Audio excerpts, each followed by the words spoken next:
Welcome to episode 30, The Truth About the Historical Reliability of the New Testament. Before we get started, I want to ask you to do me a favor and share the show. If you're on Facebook or Twitter and the topic of the Federal Reserve, the government shutdown, birthright citizenship, abortion, vaping, or gun control comes up, please share the Truth Quest episode on that topic. If you are listening to this on the Apple Podcast app, please take a moment and scroll down to the podcast page and give it a 5-star rating. And if you're feeling generous, please consider supporting the show financially. All donations will be used to expand the reach of the show. See the show notes page at truthquest.podbean.com for the link to the patronage page.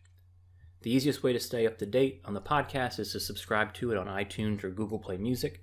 It's also available on Stitcher, Spotify, Podbean.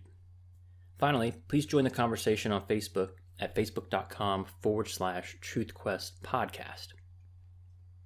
For regular listeners, you know that every 5th episode or so, I tackle a Christian apologetics topic. This is the 6th installment. I tackled the resurrection of Jesus Christ in episode 5, God and Evil in episode 10, prayer in episode 15, the life of Jesus in episode 22, the Judeo-Christian tradition in episode 26, and today, the historical reliability of the New Testament. When I first started studying Christian apologetics, someone gave me a copy of the book I Don't Have Enough Faith to Be an Atheist by Frank Turek and Norman Geisler. If you read just one book this year and you are curious about Christianity or looking to bolster your current faith, or for that matter, you are a skeptic of Christianity, I cannot encourage you enough to read this book. On top of that ringing endorsement, I have to say one of the most profound insights I ever got into Christianity came from chapters 9 through 12, which covers the historical reliability of the New Testament. The first time I read it, my mind was blown. Why hadn't anyone ever told me about this before? Much of what I discuss in today's episodes comes from those 3 chapters. I hope you found it as profound as I did. So for starters, if you want to gain some perspective on today's topic, I recommend that you go back and listen to episodes 5 and 22, the one about the resurrection and the one about Jesus Christ's life. When historians are evaluating the authenticity of a historical document, they look for several things, including, is the testimony early, meaning was it soon after the event? Is there eyewitness testimony? Is there corroborating evidence from archaeology or other writers? Is there testimony from multiple independent eyewitness sources? Are the eyewitnesses trustworthy? Does the testimony include embarrassing details to the author? And is there enemy attestation? So let's walk through the New Testament using this criteria. So let's start with early testimony. All the New Testament books were written before AD 100, so that's within 70 years of Jesus' death and resurrection. One of the ways we know this is 3 early church leaders, Clement, Ignatius, and Polycarp, quoted passages from the majority of the New Testament books or letters between the years of AD 95 and AD 110. In actuality, most of the books were likely written within 40 years of Jesus' death and resurrection. We know this because there is no mention in any of them of the destruction of the temple in Israel in AD 70. So remember, Jesus predicted that the temple would be destroyed. The temple was the centerpiece of the Jewish community. Its destruction was a tragedy, far greater than Pearl Harbor or 9/11. The New Testament writers would certainly be aware of its destruction, and the chance that none of them reference it seems highly unlikely. In fact, many of the books were likely written prior to 68 AD, just 30 years after Jesus' death and resurrection. How can we make this contention? Because the execution of Paul in AD 68 and Jesus' brother James in AD 62 are not mentioned either. The book of Acts ends with Paul under house arrest in Rome and no mention of the death of James. If Acts was written before 62 AD, then the book of Luke was written before then because Luke reminds the original recipient of Acts, a guy named Theophilus, that he had written him earlier. Luke addressed this same guy in the book of Luke. So if the book of Luke was written by AD 60, then the book of Mark was written before then because, as most scholars agree, Luke claims to have used. When you think about this idea of early testimony, consider some other ancient biographies such as Alexander the Great. It was written hundreds of years after his death, but found to be generally reliable by historians. But the New Testament written during the lifetime of eyewitness received scrutiny? Think about the Quran. Muhammad claims to have been told what to write. Only one man as opposed to many who wrote the New Testament? Yet that's enough evidence to accept it as authentic. Seems like a double standard to me. Let's look at the second and third methodologies used by historians to determine the authenticity of a historical document or a historical account. Eyewitness testimony and testimony from multiple independent eyewitness sources. The Gospel accounts of the New Testament, Matthew, Mark, Luke, and John, are eyewitness accounts of the life of Jesus. Additionally, we know Peter was an eyewitness. Luke, of course, interviewed eyewitnesses to write his accounts of the life of Jesus. Other witnesses include Jesus' entourage, including a number of women, some of whom witnessed the resurrection. Paul mentions 14 people by name who he claimed were eyewitnesses to the resurrection of Jesus, the 12 apostles, himself, and James. He also claimed that he was seen by over 500 people. Some of the witnesses' claims can be found in the following verses. Acts chapter 2, verse 32, chapter 3, verse 15, chapter 4, verse 18 through 20, chapter 5, verses 30 through 32, chapter 10, verses 39 through 40. In 1 Corinthians, look in chapter 15, verses 3 through 8. In 2 Peter, you can see in chapter 1, verse 16. In 1 John, chapter 1, verses 1 and 2. And in the book of John, chapter 19, verses 33 through 35. And chapter 20, verses 24 through 30. Also, consider Paul's testimony before King Agrippa, who calls Paul insane. This is in Acts chapter 26, verse 24 through 28. Paul says to the king, essentially, you know that what I'm saying is true. See, the reason he can say that is because the events of Christianity were common knowledge. The book of Acts is quite a remarkable piece of history. Scholars applaud Luke for his meticulous attention to detail. This is largely due to the dozens of facts from the book that have been confirmed by historical and archaeological research. This includes the proper naming of ports, the correct naming of languages spoken in different regions, geographic and topographical references about rivers, synagogues, and altar locations, distances between cities. He talked about shipping lanes. He correctly named political officials. He correctly identified methods of travel to certain regions, local superstitions, and navigating certain regional wind conditions even.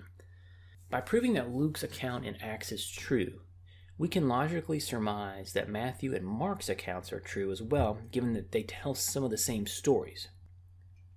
The book of John contains a plethora of historically confirmed or historically probable details, in addition to accounts of several intimate private conversations with Jesus. The location of Jacob's well, the distance between Bethany and Jerusalem is correctly identified, the composition of the Sanhedrin, the 5 colonnades at the pool of Bethesda, Jesus' rejection by disciples after his eat my flesh comment, Jewish believers wanting to stone Jesus, the charge of him being demon-possessed, Mary wiping Jesus' feet with her hair, the name of the high priest's servant that got his ear cut off, women were the first to discover the missing body, Mary mistaking Jesus as the gardener, the strange detail about the spear piercing Jesus' side and out came blood and water, all unlikely to have been made up.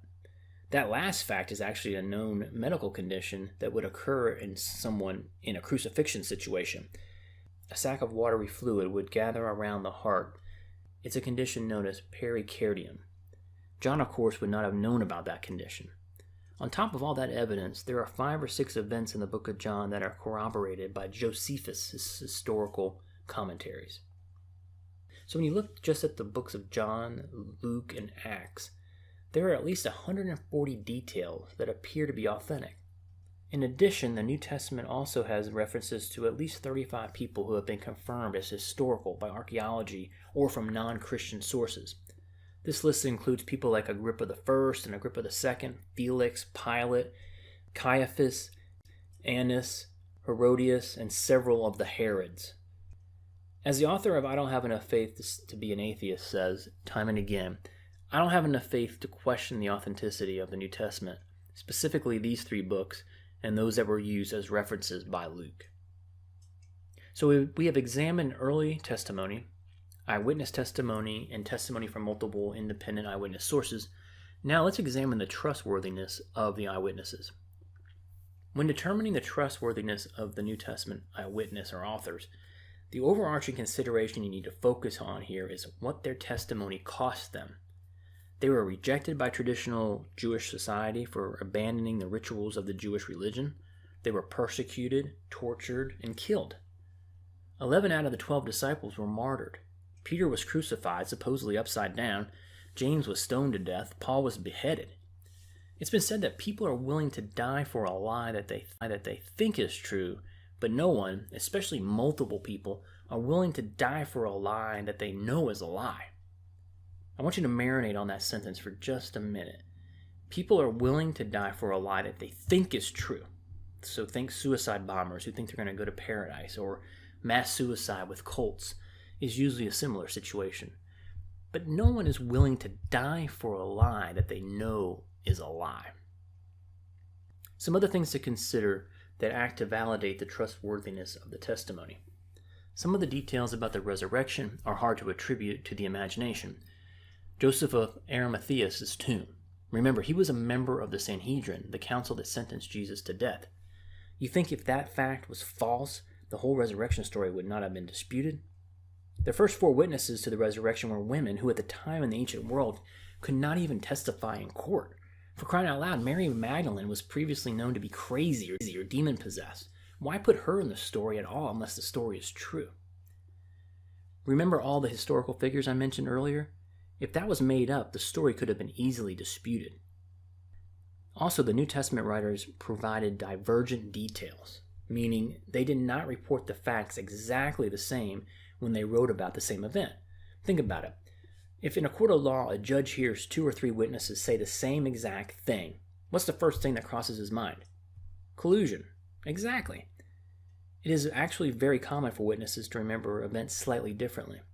In this case, the story as a whole is the same, which is what stands the test of time. How about the claim that Jesus appeared to the apostles and 500 others after the resurrection? That's an awfully bold statement to make, especially in the same town where the execution occurred. Don't you think there would be some record of someone refuting the resurrection if that wasn't true? What about the fact that the New Testament writers abandoned their no more animal sacrifice for the forgiveness of sins? Jesus taught them that they were forgiven by his death and resurrection. The law of Moses was no longer binding. The strict adherence to the Sabbath, sundown Friday to nightfall on Saturday, was disregarded, even though in their time doing so was considered punishable by death. It was replaced with Sunday as the day of worship. Just the general belief in Jesus as the Messiah, to say the least, was controversial because it was thought for centuries that the Messiah would be a military leader, certainly not a sacrificial lamb that didn't even fight for his own life. Baptism was the new covenant versus circumcision, which was under the old covenant. The taking of communion as an act of remembrance of Christ's sacrifice. All these things were counter to the culture in which these Jewish men and women formerly participated in. What about the inclusion of embarrassing details in the New Testament story? The idea being that if you are making up a story, you would make yourself and the hero subject look as good as possible. The New Testament writers included embarrassing details about themselves. They were portrayed at times as dim-witted, cowardly, doubters, inept. You don't make yourself look bad if you are making up a story. The New Testament writers included embarrassing details and difficult sayings by Jesus. His own family thought he was nuts. He was deserted by a number of followers after mentioning the eating of my flesh and drinking of my blood. Some Jews wanted to stone him for blasphemy. He was called a drunkard, demon-possessed, and a madman. You don't make the hero of a fairy tale out to be any of these things. The New Testament writers left in demanding and some would say impossible to follow sayings of Jesus. Consider the Sermon on the Mount. Lust equals adultery? Yikes. If someone strikes you, turn the other cheek? What? Love your enemy and pray for those who persecute you? Who does that? Do not store up treasures on earth? How can you say that? You got to get what you can. As we draw to a close, the last point I want to make is to address enemy attestation, meaning, are there non-Christian secular writers at the time that either corroborate or dispute the story of Jesus' life and resurrection? First of all, I find the silence of the Sanhedrin of particular interest. Other than mentioning the attempt to bribe the soldiers who supposedly were guarding Jesus' tomb, there is no biblical record of the religious leaders at the time disputing the resurrection. Their silence speaks volumes. With all the people named who supposedly saw the resurrected Jesus, they were unable to get any of those folks to recant their eyewitness testimony. There are 10 known non-Christian writers who mention Jesus within 150 years of his life. Josephus is the most famous of those writers. And when you piece together all their writings, it is clear that Jesus Christ lived, was a virtuous man, had a brother named James, claimed to be the Messiah, was crucified under Pontius Pilate, after which the earth shook. His disciples thought he rose from the dead. They were willing to die for that belief, and Christianity spread throughout the known world. As I mentioned at the beginning of the episode, I hope this was helpful. For the practicing Christian, I hope it bolsters your faith and grants you the boldness that the witnesses of Jesus' life had. For those of you who are tire-kicking, checking out this thing called Christianity, I hope this information will convince you to continue your pursuit. And for my skeptic friends, can we at least agree that the evidence of the New Testament's historical reliability is pretty strong? Please join the conversation on Facebook at facebook.com/TruthQuest podcast.